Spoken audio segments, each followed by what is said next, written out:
Tonight you watched another baby do something yours can't do yet. And for one quiet second, you wondered if something is wrong with your baby. You'd never say that out loud. There's a Japanese word that answers it, and the research agrees. The word is ubetori. It's written with the characters for 4 trees: cherry, plum, peach, and apricot. All 4 bloom in spring, but never on the same day. Not one of them is late. That's the whole idea. Your baby is one of those trees. So is the baby you keep comparing her to. Both are blooming, just on different weeks.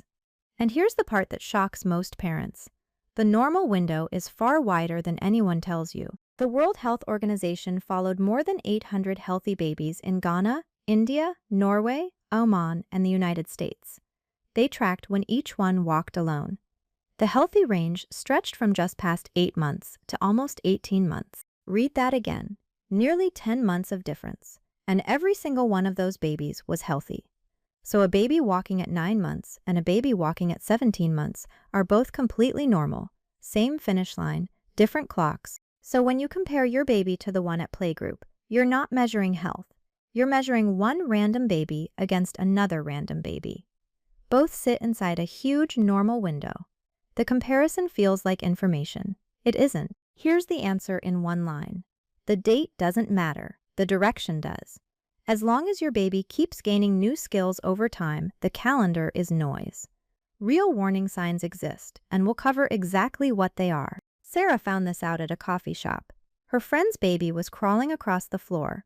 Hers was still rolling. She sat in the parking lot afterwards and cried. 6 weeks later, her daughter crawled. Nothing had been wrong. So why does the window get so wide? Start with the body. Babies grow at different speeds. Leg strength, weight, balance, and muscle control all arrive on their own schedule. A skill only appears once the body can hold it. Think of it like a phone that won't open an app until the update finishes downloading. Nothing is broken.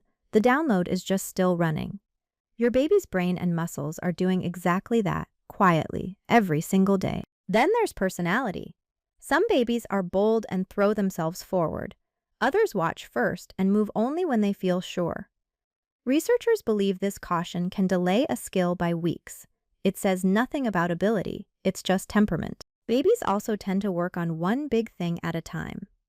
Many parents notice babbling goes quiet during the weeks a baby learns to walk. The words come back, the brain was simply busy somewhere else. Practice matters more than talent.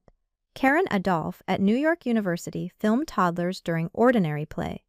In 1 hour, the average toddler took around 2,300 steps. That's not a milestone. That's thousands of tiny repetitions. In that same hour, those toddlers fell about 17 times.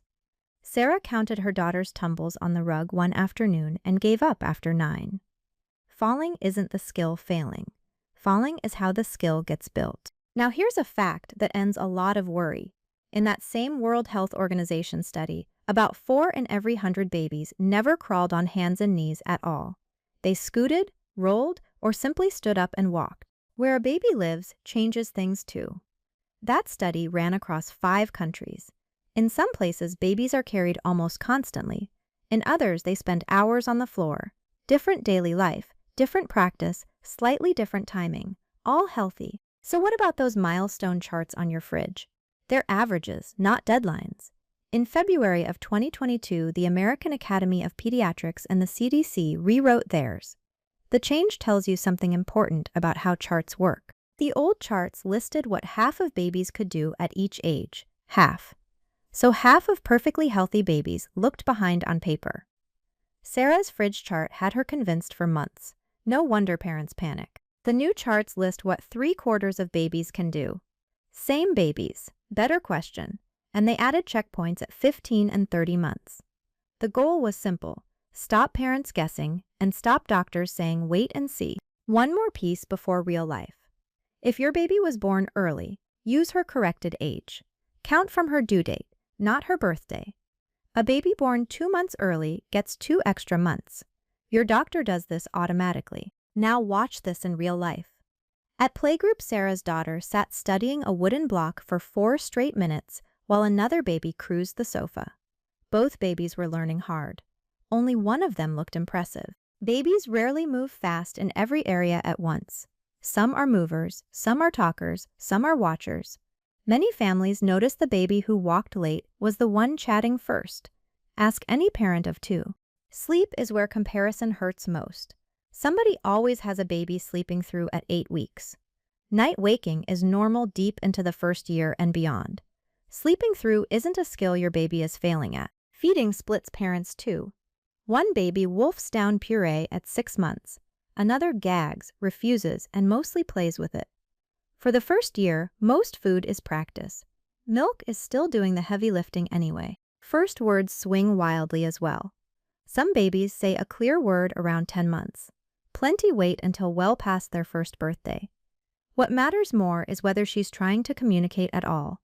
Pointing counts. Babbling counts. Sarah's pediatrician gave her one line she never forgot. A quiet baby who's clearly connecting with you matters more than a busy baby who never looks up. Skills are easy to see. Connection is easy to miss.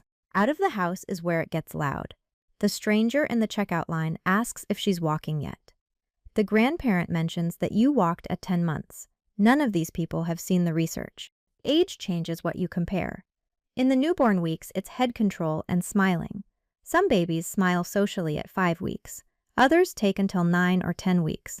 Both are inside the normal range for a healthy baby. Around 6 months, sitting becomes the scoreboard. The healthy range there runs from under 4 months to past 9. That's 5 whole months of difference between two babies who are both doing exactly what they should be doing. Around 9 months, the crawling panic hits. Sarah's daughter Army crawled on her belly for 11 weeks. Everyone told her it didn't count. It counted. She was building shoulders, arms, and confidence the whole time. Then she crawled properly. The first birthday is the biggest pressure point of all. Everyone expects walking. Yet at 12 months, plenty of healthy babies are still cruising the furniture. Some haven't pulled to standing. The party photos don't show that at all. Here's what it looks like when comparison wins. You stop enjoying your baby and start testing her. You prop her up before she's ready. You film her instead of playing with her. She feels the tension in your hands. And here's what it looks like when Ube Tori wins. You notice she held a spoon differently this week. You laugh when she falls over.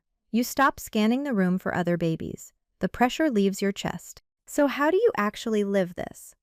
Step 1. Change who you compare her to.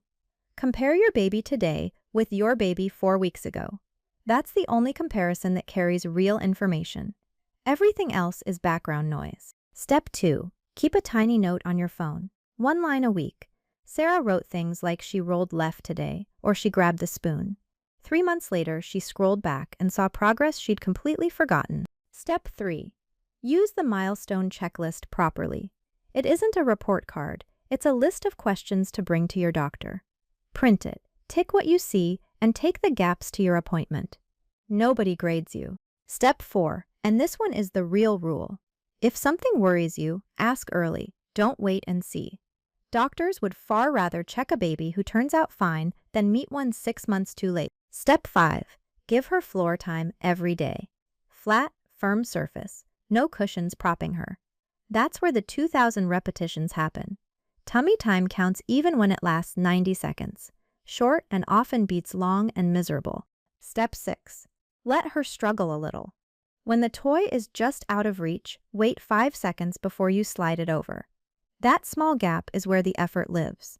Effort is what builds the skill. Step 7. Let her fall safely. 17 falls an hour, remember. Clear the sharp corners, then let the small tumbles happen. If you catch every single wobble, she never learns how to catch herself. Wobbling is the lesson. Step 8. Watch the container time. Bouncers, swings, walkers, and car seats are useful for you. But a baby strapped in isn't practicing anything. Sarah set a rule of 20 minutes at a time and stuck to it. Step 9. Talk to her constantly, even about nothing. Narrate the washing up. Describe the traffic. Words go in long before they come out. This costs you nothing, and it feeds the part nobody can see. Step 10. Clean up your feed. Mute the accounts that make your stomach drop. Nobody posts a baby who isn't rolling yet. You are comparing your ordinary Tuesday against everybody else's best 15 seconds. That fight is rigged. Step 11. Have one sentence ready for the comparers. "She's doing great, thanks." Then change the subject. You don't owe anyone your baby's timeline. Sarah uses this at every family lunch, and it works every time. Step 12. Take the pressure off birthdays. First birthdays don't test anything. A baby who walks at 14 months and one who walked at 10 will be running around the same playground in a year anyway. Now 2 myths worth killing. Myth 1. Early walkers are smarter. Oscar Jenny in Zurich followed 222 healthy children for years. Walking age had no link to intelligence or coordination between 7 and 18 years old. Myth 2. Skipping crawling damages the brain. There's no strong evidence for that. Remember, roughly 4 in 100 healthy babies never crawl on hands and knees. They turn out completely fine. It's a variation, not a fault. So what does deserve a phone call? The clearest one is losing a skill. If your baby could sit, babble, or wave, and then stops doing it, ring your doctor. Going backwards is always worth checking. Also call if she doesn't respond to loud sounds or her name, doesn't look at your face, or isn't walking by 18 months. Jenny advises checking by 20. Not walking by then means investigate, not panic. Early help works best. Outside those signs, let her bloom. Tonight when you lay her down and she wraps her fist around your finger, notice that she chose you. That's not on any chart. It's the thing that's actually building her. The cherry doesn't wait for the plum. Your baby isn't behind. She's on time for herself. And there's another Japanese word that explains why the clingiest babies often grow into the most independent children. That one's waiting for you next.